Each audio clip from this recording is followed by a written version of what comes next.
Do you ever play Modern Warfare 2 and just wonder why you get flashed again and again and again and again? Well, what if I told you guys that you can actually nullify the flash, and if, instead of it blinding you, it actually just darkens your screen? That would be a pretty welcome change, wouldn't it? My name is Hero, and I'm one of the most consistent players here on Modern Warfare 2 multiplayer. I've gotten many quad feeds, many 6-ons, over 500 plus MGB/nukes, multiple triples and doubles. I even have a nuke with every single gun in the game of Modern Warfare 2. And the point of all of this is that I'm here to tell you guys about all the secret settings that are now implemented in Modern Warfare 2 Season 2 Reloaded that can help you play better, nullify flash effects, and much more. Make sure you guys stay tuned. What's up guys, it's Hero here by Nino or Quaji, and welcome to my new updated settings for Modern Warfare 2 Season 2 Reloaded. As you guys just saw from the intro, there was a couple little secret settings added into the settings menu here of Modern Warfare 2, and I want to expose that to you and also show you guys my best settings for controller, graphics, audio, and all of that for both PC and PS5. And of course, you can apply these settings to Xbox as well, wherever applicable. Really quickly though, comment your KD in the comment section below. I want to see if these settings help you guys. I'm just curious as to where you're at right now, and if you decide to use my settings, or you decided to change some of your settings because I give some good input about my settings, and you raise your KD, you can see this maybe like 2 or 3 months from now and see if my settings have actually helped you. It'd be really nice to know. And yeah, if these settings do help you, make sure you guys do drop a like in the video, subscribe, and turn on those post notifications. I tend to upload Modern Warfare 2 multiplayer content, sometimes rain play, mostly nukes though, getting people mad and having a whole ton of fun on the channel. So if you enjoy that or you enjoy my personality, this channel is perfect for you. Without further ado though, let's go ahead and move on with my controller settings. Pretty much start off, we've got the button layout. And the button layout that I personally love to use is the bumper jumper tactical flipped button layout. Now, some of you guys might not like this. Some of you guys might prefer just default or tactical, but the reason why I run bumper jumper tactical flipped is because I just use a regular PS4 controller or a regular PS5 controller. And with this controller in hand, I'm able to jump shot using L2 and aim in with L1. This allows me to be very, very snappy with my jump shots and gives me the edge over my opponents. Plus, it also allows me to drop shot. So having the ability to easily drop shot or jump shot at will is going to help me a ton. I've been playing this way since 2015, since the second, jetpack game of Black Ops 3, and I've been playing on this setting since, and I've become an even better player for that. It might take you some time to learn this. It is a little bit more for advanced players, but if you decide to master this, I can guarantee you that you will play a ton better. So try this button layout. It might be a little bit confusing to use, but trust me, you will enjoy it in the end. Next up, make sure you have bumper ping off. Stick layout preset is default. Controller vibration, I tend to have it off. This is personal preference. I just feel like I'm able to control my gun better. It's kind of a placebo effect, I guess you could say, by having it off. And thus, I'm able to sort of just be more accurate. So you can have it on if you want, or you could have it off. Now, when it comes to horizontal stick sensitivity and vertical stick sensitivity, I like 8 and 8. This is honestly also personal preference. If you want to aim a lot more easily or more accurately, you could also, go to a lower sensitivity of like 3 or 4 or 5. That's where people tend to kind of go to. If you want to be very snappy and turn on opponents that are behind you, at the blink of an eye, you can go all the way to like 20, 19, 18, 17, and really have some super fast sensitivity. But I like to meet somewhere in the middle, a nice little 8, where I can be as accurate as possible for, those longer range engagements. Or I can snap on opponents that end up flanking me, and I can still have that accuracy on them, but also that snappiness on them. So I like being in the middle. Whatever the case is, use what you're comfortable with. I just prefer to use 8 and 8. Skipping forward, everything else was default. Aim down sight behavior is hold. Change zoom shared input, I just leave this at sprint tactical, sprint focus. Automatic sprint, you should 100% have this off. A lot of people tell me, Hero, why do you not have tactical sprint on? And I always tell them, this is going to mess you up because you're going to run into campers. And, if you're caught in the middle of a tactical sprint or a sprint, it's going to throw you off and you're going to take even more time to bring up your gun and body those campers. Whereas if you have automatic sprint off, you can easily be snappy with your gun and body those campers at the blink of an eye. So if you want to know how to combat campers a little bit more effectively, I highly recommend having automatic sprint off. It'll help you in the long run. When it comes to equipment behavior, I have that at hold, weapon mount activation, ADS melee, interact/reload behavior.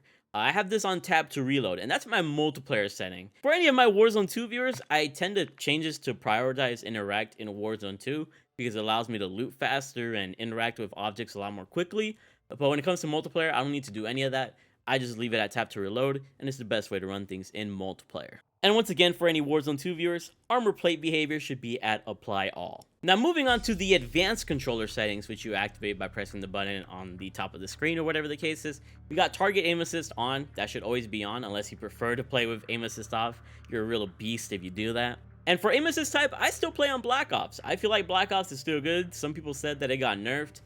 You could also play on default. I used to play on default before I switched to Black Ops. Either one of them should be fine. Precision is only really good when sniping and like quick scoping and stuff, but at the end of the day, you should use default or Black Ops because that means that aim assist is active at all times. With focusing, aim assist is only active at a certain time. Precision, aim assist is only active at a certain time, and you really want to, rely on that sticky aim assist because that's going to help you lead to be more accurate in your long range shots. So definitely put default or Black Ops on, and you'll be good. When it comes to third-person ADS correction type, just leave that on assist. When it comes to aim response curve type, put this on dynamic. This is going to help you a ton because it gives you the most stickiest of aim, and this has been the case since Modern Warfare 2019. Multiple YouTubers have done videos on this, and they've even done updated videos here in Modern Warfare 2 22, and standard and linear just don't lead to the same amount of sticky aim assist as dynamic does. And I've been playing with dynamic since Modern Warfare 2019, and I've always had decently good accuracy, I'd say, in most of my gunfights, so use dynamic. ADS sense multiplier focus 1. ADS sensitivity transition timing should be instant. When it comes to custom sensitivity per zoom, I have that on, and for low zoom, 2x, 3x zooms, and 4x and 5x zooms, I have it at 0.9 so that I'm able to be a lot more stickier with my aim and thus be more accurate. When it comes to higher zooms than that, I feel like it's too sluggish to ADS and like drag the scope a little bit, so I increase the multiplier there so that I can drag my scope a little bit faster and get some easier kills. So this is more personal preference, kind of like other sensitivities have been, but this is how I have things. When it comes to my dead zones, I pretty much have left everything on default. I don't really like messing with this because I feel like it hurts me in the end of the day. But if you feel like you need to put some dead zones in because your controller's feeling funky or whatever the case is, you can increase it or decrease it, and it's pretty much based on personal preference. When it comes to controller orientation, I just leave that at up. You could try gyro aiming if you want. I wouldn't personally recommend it, but if you want to put it on and use it, go ahead. I don't think it's all that useful personally, but if you want to start learning and how to use it, go for it. When it comes to sprint/tactical sprint behavior, I have that on toggle. Auto move forward should be off, pretty much for the same reasons as automatic sprint that I did earlier. When it comes to tactical sprint behavior, I have that on double tap. Grounded mantle on, automatic airborne mantle partial, ground mantle off. Invert slide and dive behavior should just be standard, so you can slide when you want and dive when you want. Plunging underwater movement, parachute auto deploy, you can have this on or off. Some people prefer off, some people prefer on. I'm gonna try off and see how I feel about it. It's all personal preference. When it comes to sprinting door bash, I just have it on. I don't really care if somebody hears me if I'm, sprinting through a door. I usually want it to automatically open, so that's what it works for me. The rest of these settings are basically default settings in my opinion. I haven't really changed any of these. And yeah, those are all my controller settings that I use here on my PS4 controller, and they're the same ones that I use on my PS5 controller when I play on PS5, so definitely trust these. They're pretty nice. Now we'll move on to my graphic settings on PC. I also have console graphic settings, which I'll show you guys right after I show off the PC settings. But when it comes to PC, I have full screen borderless here. I have a 3080 Ti. All of this is kind of miscellaneous. It kind of depends on your own rig and build. I have like a 3080 Ti. I'll probably show off my specs on screen. And I just tend to have everything to like the lowest sort of values because that's what's going to get me the most frames at the end of the day, and I can make the game look nice through these quality settings, which I'm going to show you guys right now. When it comes to quality presets, you should always try to have your render resolution at 100. That's always going to be like the most cleanest to kind of go for. If you want, you can go to 90 or even 80. It is playable. It's just harder to see farther range opponents at that point, but try to get to 100 if you feel like your PC can handle it. Upscaling and sharpening, fidelity, FX cast. I just prefer it because it makes the game look kind of nice in my opinion. Anti-aliasing, SMA T2X. Anti-aliasing quality, low. Video memory scale should be 90. Sometimes you might want to change this to 80 if you're having problems or whatever the case is, but 90 is typically the way to go. This is a very important setting. Texture resolution, I just put it on very low. When it comes to multiplayer, I don't need to be looking at everything very, very pretty. This is going to take a big load on your PC if you decide to put it any higher. So I would recommend just putting it on very low, and you'll have these most frames as possible and the smoothest experience. But if you got like a 4090 or whatever, hey, bump that baby up. I just don't see the point of it. Texture filter, antiscopic, normal. Nearby level of detail, distant level of detail, low. Clutter draw distance, short. Particle qualities, I just keep them on high because they don't really affect the rig a lot. Bullet impacts on, damage layers on. Shader quality should be low. You know, this is definitely going to affect your PC and your frames. Tessellation should be off. Terrain memory, I actually keep this on max because I feel like seeing certain terrain at farther distances is kind of important, so that's why I put it on max. On the max, texture streaming off, you don't need that on. Streaming quality normal, volumetric quality low. Deferred physics quality off, water caustics off. Shadow map resolution, just like the texture resolution from earlier, put on very low. You don't need all the shadows and stuff. Screen space shadows off, spot shadow quality low, spot cache low, particle lighting normal, just because I want the game to look kind of nice with some of the traces that I put out, I believe. Ambient occlusion off, screen space reflections off, static reflection quality low, weather grid volumes off, NVIDIA reflex low latency on. And with these settings, depth of field should 100% be off, because if you have this on, it's going to be very blurry at farther ranges, so you definitely want to have this off. And the same case kind of be applied to world motion blur and weapon motion blur.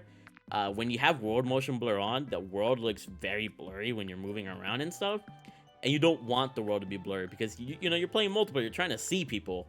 If you move and, you know, the corner that you're looking at is kind of blurry, you won't be able to pick out your opponent that easily, unless you'll get probably clapped. So just keep anything blur-wise off, and you'll have a big advantage in multiplayer. Leave all the noobs to have it on.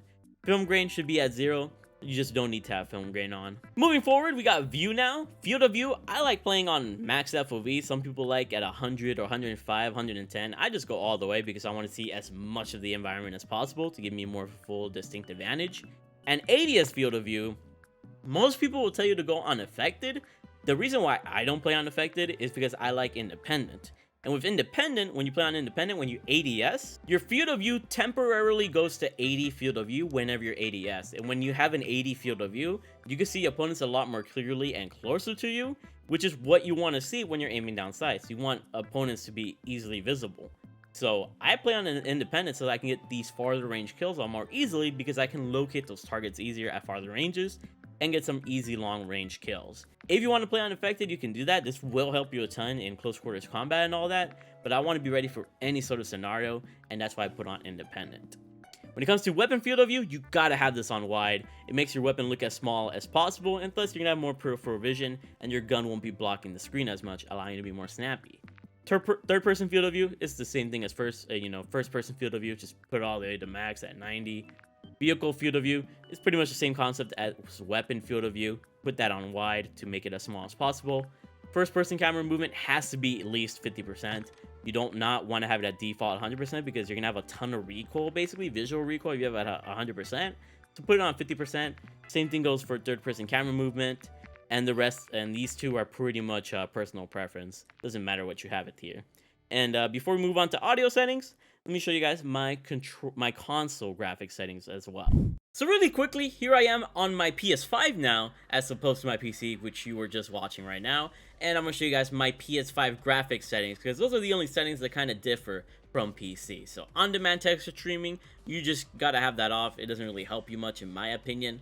When it comes to world motion blur and weapon motion blur, you gotta have these both off for reasons that I've already stated on the PC section. Just have these off, there's no point in having them on. Film grain should be 0, depth of field should be off, and definitely turn on Fidelity FX Cast. This is gonna make the game look a lot more cleaner in my opinion, at least on PS5. It probably will look pretty much better on PS4 and the Xbox consoles as well. And set it all the way to 52 so you can really sharpen the image of the game and not have it be too, you know, blurry or whatever the case is. Make it look really good so you can locate some targets a little bit better. Now this is extremely important right here. If you're on PS5 or Xbox Series X, make sure you put on 120 Hz refresh rate on.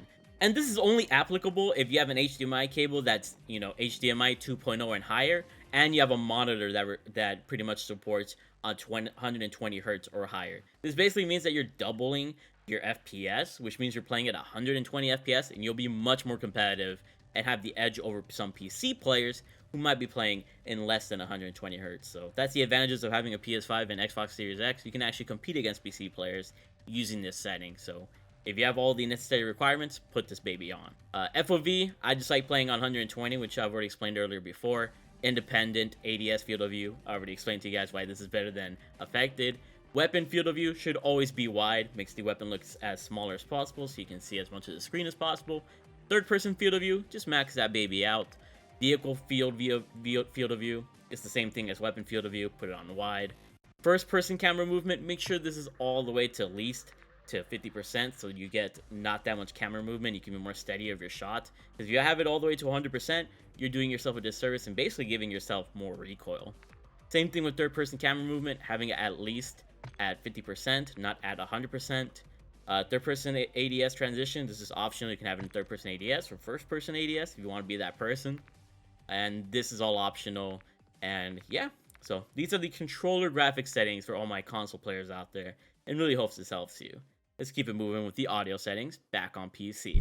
And now that you guys saw my console graphics settings, we're back on my PC now, and we're going to show you guys my audio mix. So my audio mix is actually on PC.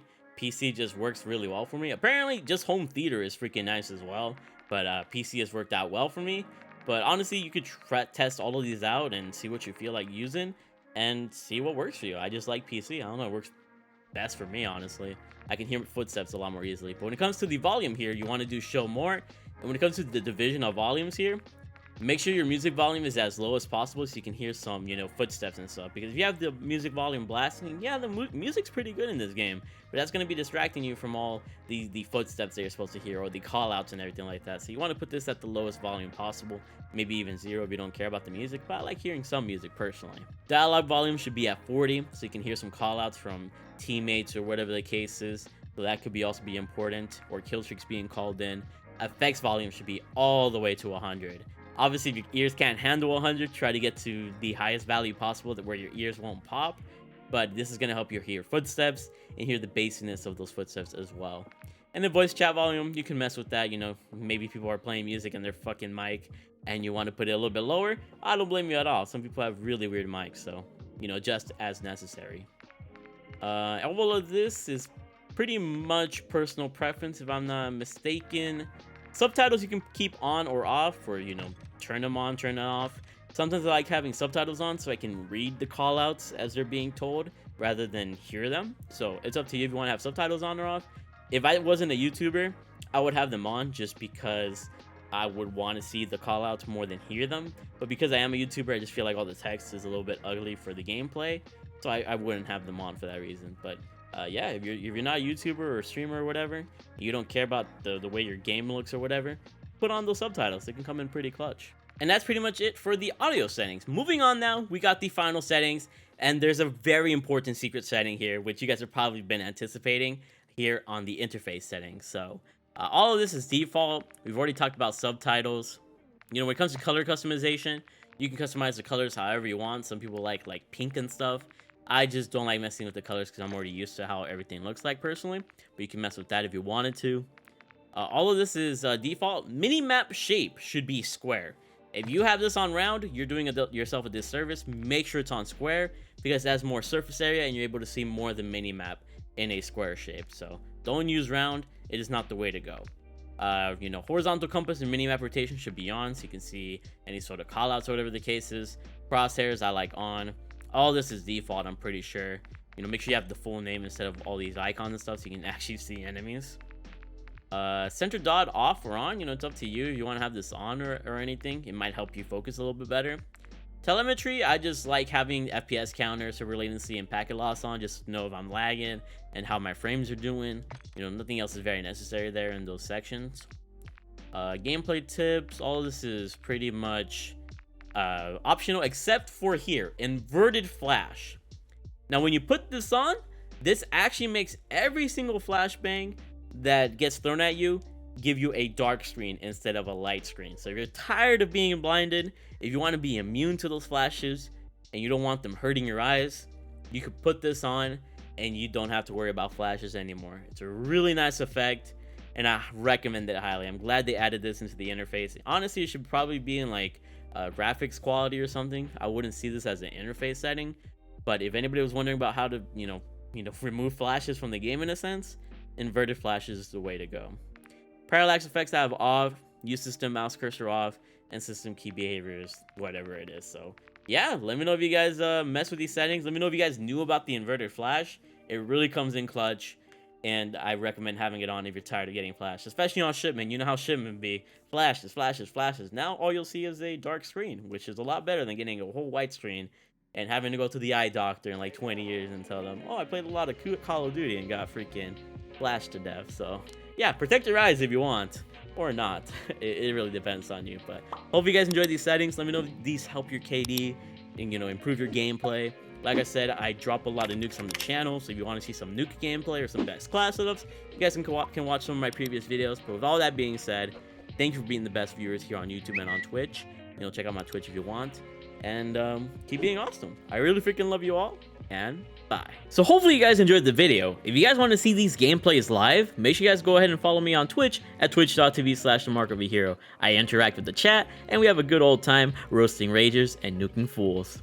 Also, if you guys want to see even more videos from me, check me out on my second channel, More Hero. On that channel, you guys will see Warzone 2 gameplay, store bundles, and other miscellaneous videos that aren't here on the main channel. Also subscribe to my third channel, Hero No Commentary, where you can see raw Call of Duty gameplay from me with no face cam, no commentary, or anything like that. Just some chill COD ASMR. I'm also a partner of G Fuel, a gaming and energy drink performance company. If you're ever low on energy before a gaming session, before an exam, early in the morning, or you need to work out or whatever the case is, you can go ahead and take some G Fuel. You might see it in the background of my videos from time to time, and I definitely recommend them. If you're interested, you can go over to gfuel.com and use my code BALLER for a 20 to 30% discount, and be a true baller and save that money, while also enjoying an amazing drink. My favorites include Party Punch, Hype Sauce, and Peach Rings, but you guys can choose what you want.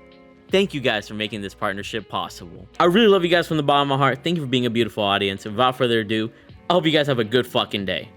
Stay awesome, and keep being big ballers. I love you all. Shout out to the channel members as well. You're incredible.